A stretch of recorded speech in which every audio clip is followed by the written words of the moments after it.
வணக்கம். இன்னைக்கு உலகத்துல எந்த ரசாயனமும் இல்லாத நல்ல சுத்தமான சத்துள்ள உணவை தேடுறது ரொம்பவே கஷ்டமா இருக்கு இல்லையா? நம்ம சாப்பிடுற சாப்பாட்டுல உண்மையான சத்து எங்க இருக்குன்னு நம்ம எல்லாருமே யோசிக்கிறோம். இந்த கேள்விக்கு ஒரு ஆச்சரியமான ரொம்ப சிம்பிளான ஒரு பதில் தான் நாம இன்னைக்கு பார்க்க போறோம். யோசிச்சு பாருங்க, விவசாய நிலங்கள் எல்லாம் குறைஞ்சிட்டே வருது. நாம கடையில வாங்குற கீரையில பூச்சிக்கொல்லி மருந்து இருக்குமோன்னு ஒரு பயம் இருந்துகிட்டே இருக்கு. இப்படிப்பட்ட ஒரு சூழ்நிலையில நம்ம உடம்புக்கு தேவையான அந்த சுத்தமான பவர்ஃபுல்லான ஊட்டச்சத்துக்காக நாம எங்க போறது? இதுதான் இப்போ நம்ம முன்னாடி இருக்கிற ஒரு பெரிய கேள்வி. இந்த சிக்கலான பிரச்சனைக்கு ஒரு ரொம்ப எளிமையான ஆனா பவர்ஃபுல்லான பதில் இருக்கு. அதுதான் மைக்ரோகிரீன். ஆமா, நம்மளோட தேடலுக்கு கிடைச்ச ஹீரோ இதுதாங்க. பார்க்கறதுக்கு குட்டியா இருந்தாலும் இதோட சக்தி ரொம்ப ரொம்ப பெருசு. சரி, அப்போ மைக்ரோகிரீன்னா என்ன? ரொம்ப சிம்பிள். ஒரு விதையை நட்டோமா, அது முளைச்சு வெறும் 7 நாள்ல இருந்து 14 நாளுக்குள்ள 2 சின்ன இலை விடும் பாருங்க. அப்பவே அதை அறுவடை செஞ்சு சாப்பிடலாம். இந்த குட்டி செடிக்கு பேர் தான் மைக்ரோகிரீன். இதோட டேஸ்ட் இருக்கே, செம்மையா ரொம்ப அடர்த்தியா இருக்கும். சிலது காரமா, சிலது புளிப்பா, சிலது கசப்பா கூட இருக்கும். இதை நீங்க சாண்ட்விச், சாலட், சூப், ஆம்லெட்னு எதுல வேணாலும் சேர்த்துக்கலாம். அந்த டிஷ்ஷோட சுவையே தனிதான். இது எல்லாத்தையும் விட பெஸ்ட் பார்ட் என்னன்னா, இதை நம்ம வீட்லயே வளர்க்கறது ரொம்ப ரொம்ப ஈஸி. 2 வாரத்துல அறுவடை ரெடி. சரி, டேஸ்ட் வளர்க்கறதெல்லாம் ஒரு பக்கம் இருக்கட்டும். இப்போ மைக்ரோகிரீனோட உண்மையான சூப்பர் பவர் என்னன்னு பார்க்கலாமா? அதுதாங்க அதோட ஊட்டச்சத்து அடர்த்தி. இது ஒரு ஊட்டச்சத்து புதையல்னே சொல்லலாம். 40 மடங்கு. ஆமாங்க, நான் சொன்னது சரிதான். 40x. மேரிலாண்ட் யூனிவர்சிட்டி ஒரு ஆய்வுல என்ன கண்டுபிடிச்சிருக்காங்கன்னா, சில மைக்ரோகிரீன்கள்ல அது முழுசா வளர்ந்த செடியை விட 40 மடங்கு அதிகமான ஊட்டச்சத்துக்கள் இருக்கான். ஒரு சின்ன செடிக்குள்ள இவ்ளோ பெரிய சக்தியான ஆச்சரியமா இருக்குல்ல? சரி, இந்த சத்துனால நமக்கு என்ன லாபம்?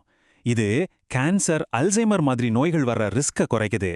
நம்ம இதயத்தை பத்திரமா பாத்துக்கிடுது. உடம்புல இருக்கிற கெட்ட கொழுப்பை குறைச்சு எலும்புகளையும் வலுவாக்குது. உண்மையை சொல்லும்னா, வைட்டமின்கள், மினரல்ஸ், ஆன்டிஆக்சிடென்ட்ஸ்னு எல்லா சத்துக்களோட ஒரு சுரங்க மாதிரியே இந்த மைக்ரோகிரீன்கள் இருக்கு. இப்போ சில உதாரணங்களை பார்க்கலாம் வாங்க. வெந்தய மைக்ரோகிரீன் எடுத்துக்கிட்டீங்கன்னா, அது பிளட் சுகரை கண்ட்ரோல் பண்ண உதவுது. கொத்தமல்லி செரிமான பிரச்சனைக்கும் நெஞ்செரிச்சலுக்கும் ரொம்ப நல்லது. முள்ளங்கி மைக்ரோகிரீன் நம்ம ரத்தத்தை சுத்தப்படுத்தும். Beetroot blood சர்க்குலேஷனை சீராக்கும். பாத்தீங்களா, ஒவ்வொன்னுக்கும் ஒரு ஸ்பெஷல் பவர் இருக்கு. இது வெறும் நம்ம வீட்டு ஆரோக்கியம் சம்பந்தப்பட்ட விஷயம் மட்டும் இல்ல. இப்போ உலகம் முழுசும் மைக்ரோகிரீன் ஒரு பெரிய ட்ரெண்ட் ஆயிட்டு வருது. இது வெறும் ஒரு வீட்டு தோட்ட செடியா மட்டும் இல்லாம ஒரு பெரிய சந்தையாவே உருவாகியிருக்கு. நம்ம இந்தியால மட்டும் 2024ஆம் வருஷத்துல மைக்ரோகிரீன் மார்க்கெட்டோட மதிப்பு எவ்வளோ தெரியுமா? கிட்டத்தட்ட 200 கோடி ரூபாய். இதுவே நம்ம நாட்டுல இதோட வளர்ச்சி எவ்வளோ வேகமா இருக்குன்னு காட்டுது. இது இந்தியால.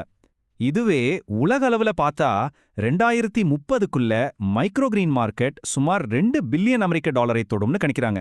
நினைச்சு பார்க்கவே முடியல இல்லையா? இந்த 2 நம்பரையும் ஒப்பிட்டு பாருங்களேன். இந்தியாவுல இன்னைக்கு இருக்கிற நிலைமைக்கும் உலக அளவுல இன்னும் சில வருஷத்துல வரப்போற வளர்ச்சிக்கும் எவ்வளோ பெரிய வித்தியாசம். இந்த துறை எவ்வளோ வேகமா வளர்ந்துட்டு இருக்குன்னு இதுவே ஒரு நல்ல உதாரணம். சரி, யாரு இதையெல்லாம் வாங்குறாங்க? யார் இந்த டிமாண்டை உருவாக்குறாங்க? முக்கியமா நகரங்கள்ல இருக்கிற ஹெல்த் கான்ஷியஸ் மக்கள். அப்புறம் பெரிய பெரிய ரெஸ்டாரண்ட்கள்ல ஷெஃப் எல்லாம் அவங்க டிஷ்ஷை அழகாக்குறதுக்கும் சுவையூட்டுறதுக்கும் இதை நிறைய பயன்படுத்துறாங்க. ஜிம், ஹாஸ்பிட்டல்ஸ்னு இதன் தேவை எல்லா இடத்துலையும் பரவ ஆரம்பிச்சிருச்சு. இது மட்டும் இல்லாம இளைஞர்களுக்கும் வீட்டில் இருக்கிற பெண்களுக்கும் இது ஒரு நல்ல சுய வேலை வாய்ப்பா கூட மாறியிருக்கு. சரி, மார்க்கெட் பிசினஸ் எல்லாம் இருக்கட்டும், நம்ம விஷயத்துக்கு வருவோம். இந்த சூப்பரான மைக்ரோகிரீனை நம்ம வீட்ல வளர்க்க முடியுமா? அது எவ்வளவு ஈஸின்னு கேட்டா நீங்க அசந்துடுவீங்க. வாங்க பார்க்கலாம். இதுக்கு தேவை வெறும் 4 ஸ்டெப்பு தான். சிம்பிளா சொல்றேன், கேட்டுக்கோங்க. முதல்ல விதைகளை ஊற வச்சு ஒரு தட்டுல மண் கலவையை நிரப்பணும். 2வது, அந்த விதைகளை மண்ணு மேல சமமா தூவி விடணும். 3வது, தினமும் லேசா தண்ணி தெளிச்சு நேரடி வெயில் படாத இடத்துல வைக்கணும். கடைசியா 1 வாரம் அல்லது 2 வாரத்துல குட்டி குட்டியா இலைகள் வந்ததும் கட் பண்ணி அறுவடை செஞ்சிடலாம். அவ்வளோதாங்க. இதுக்கு பெரிய தோட்டமோ காஸ்ட்லியான கருவிகளோ நிறைய தண்ணீரோ எதுவுமே தேவையில்லை. உங்க வீட்டு ஜன்னல் ஓரத்துல இருக்கிற ஒரு சின்ன இடம் போதும். இதனால தான் வீட்டு விவசாயம் இப்போ எல்லாராலையும் செய்யக்கூடிய ஒரு விஷயமா மாறி இருக்கு. சரி, நாம இப்போ கிட்டத்தட்ட கடைசிக்கு வந்துட்டோம். இந்த சின்ன செடிக்குள்ள எவ்வளோ பெரிய விஷயம் இருக்குன்னு பார்த்தோம் இல்லையா? இது வெறும் சாப்பாடு மட்டும் இல்ல, அதை விடவும் பெரியது. வேளாண் அறிவியல் கல்வியாளர் திரு கோ சுரேஷ்குமார் ஒரு அருமையான விஷயம் சொல்றார். இனிவரும் எதிர்கால உணவுப் புரட்சியில் நமது கைகளால் நேரடியாக விதைத்து அறுவடை செய்து உண்பதுதான் சூழல் பாதுகாப்பின் சிறப்பு. அதாவது நாமளே நம்ம கையால விதைச்சு அறுவடை செஞ்சு சாப்பிட்றது. நம்ம ஹெல்த்துக்கு மட்டும் நல்லதில்ல, இந்த பூமிக்கும் நம்ம செய்யற ஒரு நல்ல விஷயம்.